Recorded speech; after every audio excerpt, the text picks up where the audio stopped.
It was reportedly during the 1st century at the Council of Jamnia, also known as the Council of Yavne, that the rabbis had a debate about whether the Book of Esther should be added to the books of Holy Scriptures, the Hebrew Tanakh. The objection raised was there was no mention of God in the book. Wherefore do we then read the declaration in the book of Psalms that the entire word of God is speaking solely of one person? Then said I, Lo, I come. In the volume of the book it is written of me. Looking at what the Book of Esther is prophetically relating to, we first read the 10 chapters of the account to become fully acquainted with some names and the story outline.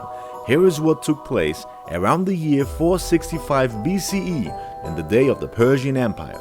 These are the main characters: Esther, an unknown Jewish girl who becomes queen; Haman, a fierce and sworn enemy of the Jews; King Xerxes or King Ahasuerus, king of Persia; Mordecai, Esther's uncle. Esther, meaning star, was a Persian reference for a Hebrew name meaning Hadassah. Hadassah is related to the Hebrew word Hadashah, meaning new star. Esther was raised by her uncle Mordecai, having neither father nor mother. Of course, the girl would have had parents, but this is pointing to her having no lineage. Her Jewish identity is concealed while in royalty. Her preparation time in becoming queen comprised of the treatment in cosmetics and ointments for a period of 12 months.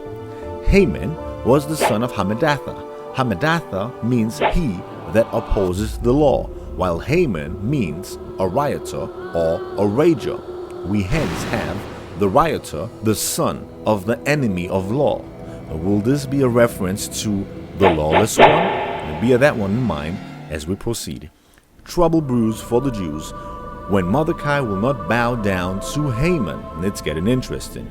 Haman is furious and organized for the destruction of the entire Jewish race and the whole empire, which, as Persia was in complete rule, would have been most of the known world at the time.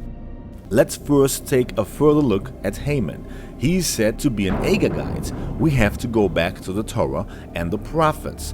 The people of Amalek, eternal enemies of God's people, had attacked Israel and tried to stop their entrance into the promised land.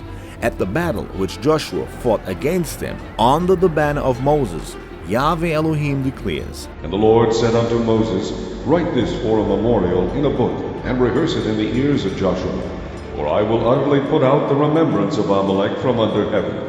King Saul is called by God centuries later for the job of destroying the Amalekites and everything they own, but he fails to fully obey the voice of God, leaving out the best of the sheep and the best of the oxen in the destruction and sparing the king of the Amalekites, Agag. This will mean Haman to be a descendant of the Jews' eternal enemy and the last Amalekite. Fuming at Mordecai, whose name means bitterly bruised, Haman plots the complete annihilation of the Jewish people and vents his rage on them. He gets the king Ahasuerus to issue a decree to this effect, which takes place in the 12th year of the king's reign in the 12th Jewish month. It is unknown to him, but he was making a bitter mistake. The 2 12s are already an indication of the fullness of Israel, the reinstating of God's people to their prime form, the 12 tribes. It is a futile thing to plot against the people of the covenant. No weapon that is formed against thee shall prosper. At one point during the episode, Haman misjudges a situation and Mordecai triumphs over him in an unplanned way. The now completely enraged Haman is now utterly bent on the extinction of the Jews, and the decreed document is publicized throughout the whole kingdom. The Jews are aghast and there is a lot of mourning and wailing. Mordecai gets a message through to Queen Esther, but the king had, however, not called for her personally by name for a full 30-day period. For Esther to appear before the king unannounced could mean the death sentence being spelled out on her. The only exception being if the king were to reach out his scepter to her offering her his grace and favor, and offer her an audience or hearing. This was a high chance to take. Mordecai, however, urges her on, and the lives of the whole Jewish nation, the entire Jewish people, were at stake. So Esther, after calling on the whole Jewish nation to hold a fast of 3 days and 3 nights for her, which she herself takes part in, approaches the king. King Ahasuerus looks graciously on her, extending the tip of his scepter to Queen Esther. And here's her case. The Jews now had a powerful ally in the palace, their own queen. Haman, smug and complacent, was invited to a banquet at which Queen Esther, now having the backing of the king, exposes the wicked machinations of Haman. The Haman had previously prepared a 75-foot high gallows for Mordecai, his bitter and hated enemy.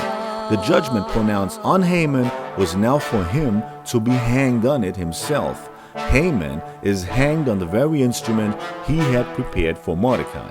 But his 10 sons are also later hanged.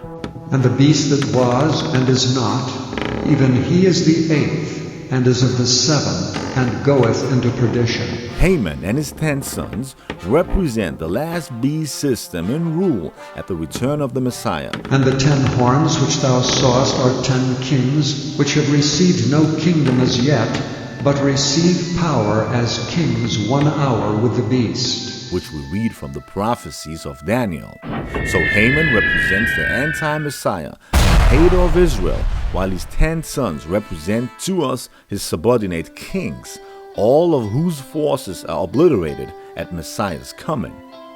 To return to our account, the Jews win the day, completely defeat their enemies with help of the powerful ally they had in the king's palace, Queen Esther. Who is being referred to in this record? Then said I, Lo, I come. In the volume of the book it is written of me. One closer look at Queen Esther's attributes: new star, no lineage, concealed Jewish identity, accepted after 3 days and 3 nights, queen from and of the Jews, scepter is extended to her, destroys the enemy once revealed. On the face of the whole earth, there's only one person that this exclusive trait can be most precisely related to: Yeshua HaMashiach. One will have to try very hard, and even then fail, at not being able to recognize these facts. This book is a fascinating revelation about the end of days, our Father in heaven having so much love and compassion for us as to give us a full forecast of how his plans for his people, natural and us grafted in Israel, will forever stand and come to absolute fruition. An account of how the Jews defeat the foe. This is Purim. The defeat of Haman's forces is celebrated on the 15th of the 12th month. The 12th month again pointing to Israel in her full strength. The 15th prophetically reminding us of the last feast of the Hebrew year, Sukkot, which illustrates the wedding of the Lamb and his bride Israel, which also happens on the 15th, albeit the 7th month. Yeshua is waiting and calling on all who will take on the loving invitation and be part of his eternal covenant, placed within a people so precious to him that he will forever be our defense. Happy Purim.